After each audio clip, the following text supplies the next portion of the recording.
Hey, get on campers. This is a really quick review or first impressions of my new tent, my new shelter. It is the Yougle Scorpion 20D 2-man ultralight backpacking tent. I'll show you the tent in just a moment. Let me just run through a couple of things with you. First of all, I need to tell you, I don't like this tent. I don't like this tent at all, not at all, but it does have some features which are quite nice. For a start, the bathtub floor has supports at each corner, so the bathtub sits nice and high. That's great. Secondly, it comes in at less than a kilogram. It's not a trekking pole tent. It has got a single pole which holds up the structure.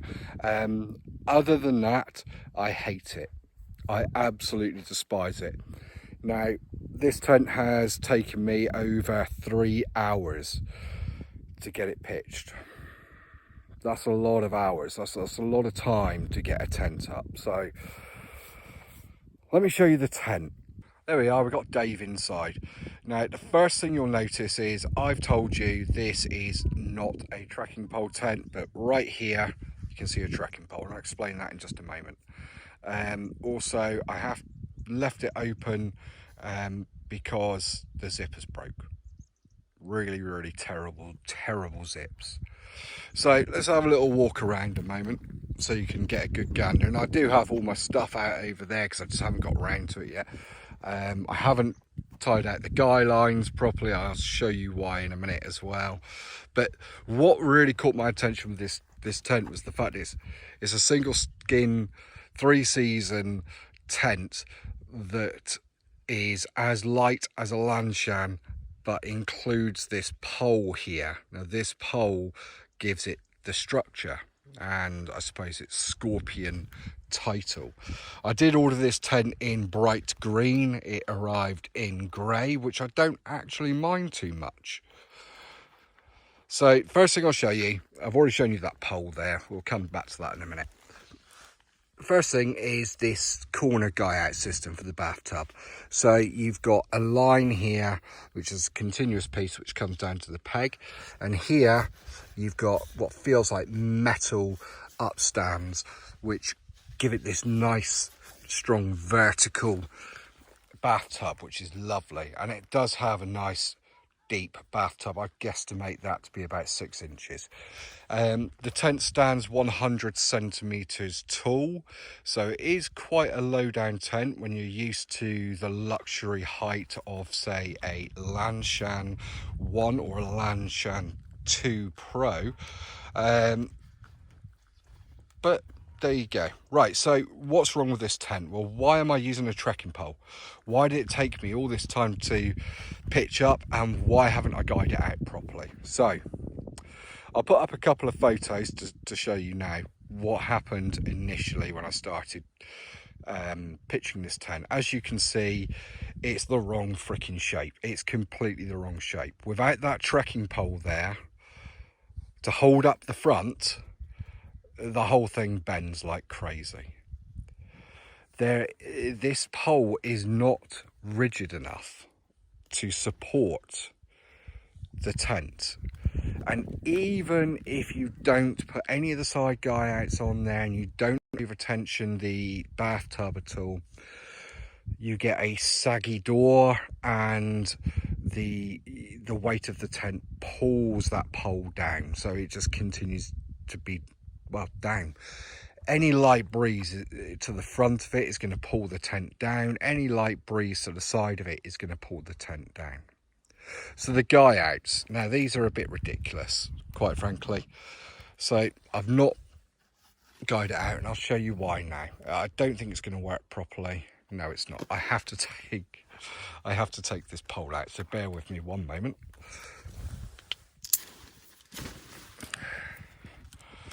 There we go, there's the natural shape of the tent. Doesn't look too bad, does it? Well, you can see it's saggy. Right, so let's pull on this guy out point here. So watch what happens. the tent deforms, loses its shape completely. The front pole goes down. Okay, so that's the first one. So let me just pull this down here and just tighten it up a little bit. Oh.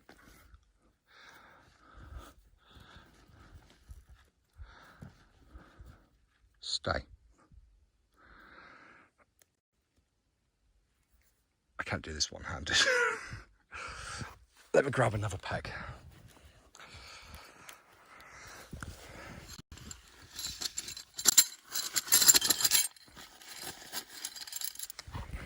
Not the pegs that come with it. The pegs that come with it are little tiny, really thin, 6-inch pieces of shit.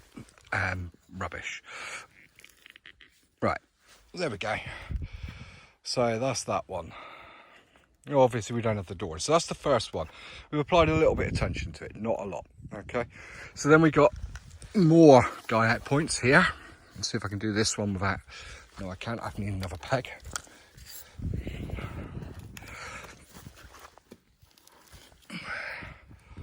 There we go, look at the shape of that, eh? Ed Sheeran would not be singing about this tent at all. And see the height, it's dropped. So let me put the pole next to it. So this pole is set now at 100 centimeters. That is where the tent is supposed to be at its highest point, right there where my finger is. And that ain't happening. That ain't happening at all. How on earth am I meant to sleep in that? Okay, so let's carry on. Let's go inside. Right, so here we are inside the terribly constructed Yougle Scorpion 20D tent. Now inside, aside from the fact that it's really low, I'm just propped up on one elbow a little bit and my head's touching the tent. Inside, there's more terrible quality. So first of all, the very first thing that I noticed when I got in here was this. This is the seam tape. I can get my finger in behind that, no issue. You've also got, it's just a mess, look at it. It is an absolute state. Moving up, it's all gone brown. It's like it's really old or something. I can get my fingers in behind it here, down here. Over in the corners where they're all taped as well, you've got the same issue. And it's the same down here. Moving around to the other corners, if you can see them, down there. And, oh, hello Dave. That one's not so bad. Not quite so bad. Another issue is this tent has been in various states of erection, pitching for the last few hours. But for nearly all of that time, it's been open. The condensation in here is horrid already. Absolutely horrid. I'm trying to see if you can see it on my hands. I don't think you can. But there's already a lot of condensation in here. This is going to probably destroy my ice flame quilt. In the way of amenities, this tent does have one pocket, one entrance, one